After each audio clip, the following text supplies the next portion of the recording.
有祖师。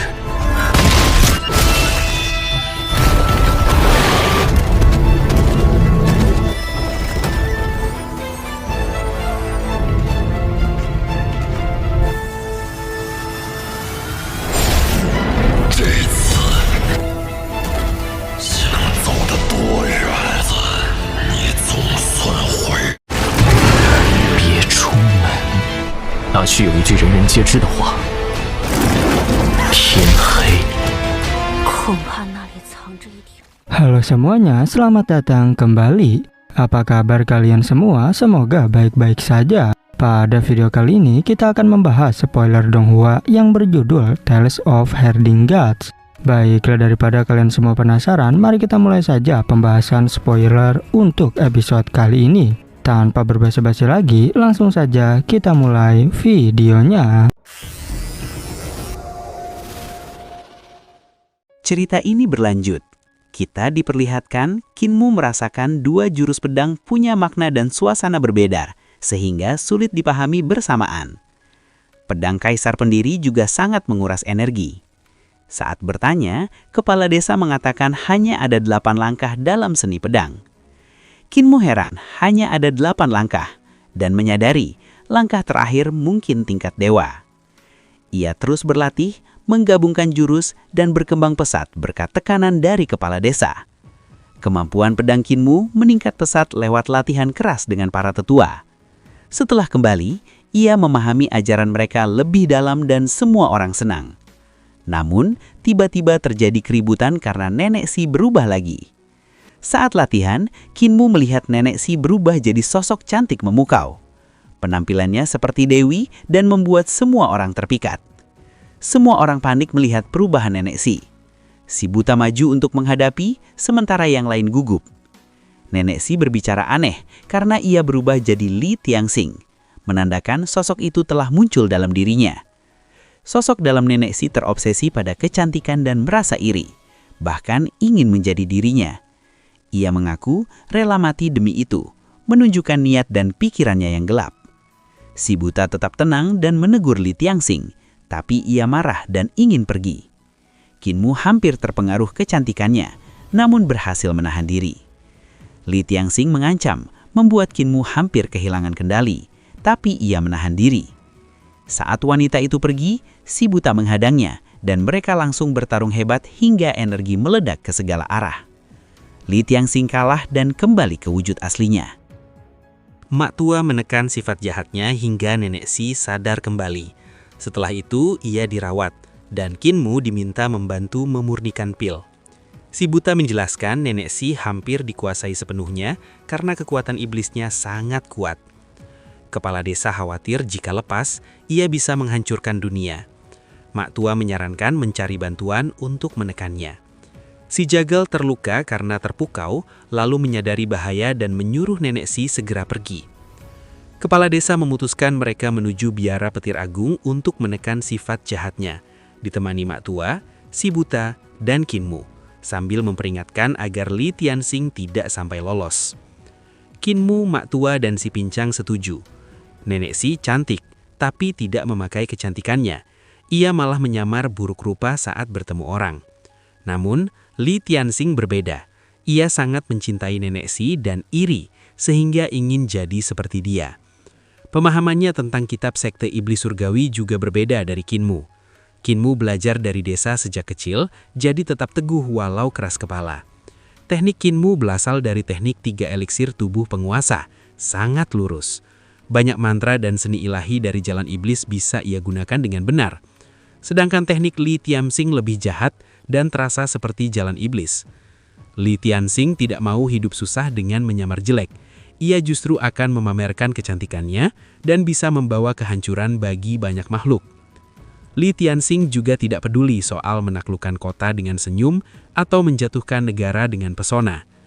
Kindu kembali ke kamar Nenek Si, mengambil semua kulit binatang miliknya, lalu memasukkannya ke tas Tautie untuk persiapan darurat. Mak tua dan si buta menyiapkan barang. Si buta hanya membawa tongkat bambu dan alat ramalan. Mak tua membawa prasasti untuk istri dan anaknya, menciumnya lalu menyimpannya. Ia memakai jubah hijau seperti biksu pengembara. Jantung Dao nenek Si belum stabil. Mak tua menekan Li Tianxing dengan kekuatan Buddha. Jika kurang, si buta akan melukai dia, dan Kinmu akan merawat nenek Si. Mereka keluar desa. Nenek Si bercanda bahwa ia masih butuh mereka, bahkan Kinmu untuk melindunginya. Mak tua tetap tenang. Ia bilang Rulai tua akan membantu, karena Li Tianxing adalah mantan guru sekte iblis surgawi dan setara dengannya. Mengalahkan iblis juga bisa membantu kultivasi, dan bagi Buddha, mengorbankan diri demi menekan iblis itu biasa. Kinmu khawatir nenek Si ikut jadi sasaran. Mak tua menegaskan Rulai tua tidak akan begitu karena ia punya prinsip sendiri. Kinmu sadar, meski mak tua menyimpan dendam, ia tetap menghormati Rulai tua karena sesuatu pada dirinya. Si buta ragu, Rulai tua bisa menekan Li Tianxing karena mereka setara. Di dunia kultivasi ada 3 kekuatan, Sekte Dao, Biara Petir Agung, dan Sekte Iblis Surgawi. Li Tianxing sangat kuat, jadi sulit dikalahkan. Mak tua menjelaskan, Biara Petir Agung berada di perbatasan Dasu dan Yankang, dan legenda Gunung Meru selamat karena ketulusan para biksu. Si buta menduga ada orang kuat di Gunung Meru, jadi dewa tidak membunuh para biksu.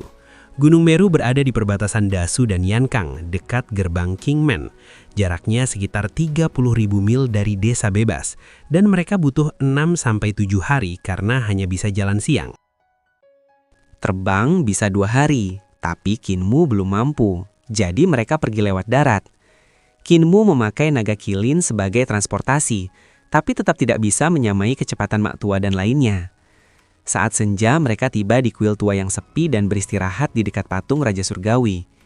Si buta menyuruh Kinmu memberi hormat, lalu mereka menyalakan dupa dan berdoa agar diizinkan tinggal sementara. Ia juga beralasan Kinmu tubuhnya lemah sejak kecil. Nenek Si marah dan memarahi si buta karena mengajari hal buruk. Si buta tertawa dan bilang doa itu berguna. Kinmu mengangguk, mengatakan doanya pernah berhasil. Nenek Si bingung, lalu menyuruh Kinmu membantu dan diam-diam menasihatinya agar tidak meniru si buta. Malam jadi sangat sunyi, hanya terdengar dengkuran naga kilin. Mak tua duduk diam, si buta bersandar dan mengantuk, sementara Kinmu menyiapkan tempat tidur untuk nenek Si. Tengah malam, tiba-tiba terdengar suara gong dan gendang dari luar. Makin lama, makin dekat. Si buta dan mak tua mendekat dan memberi isyarat agar tenang.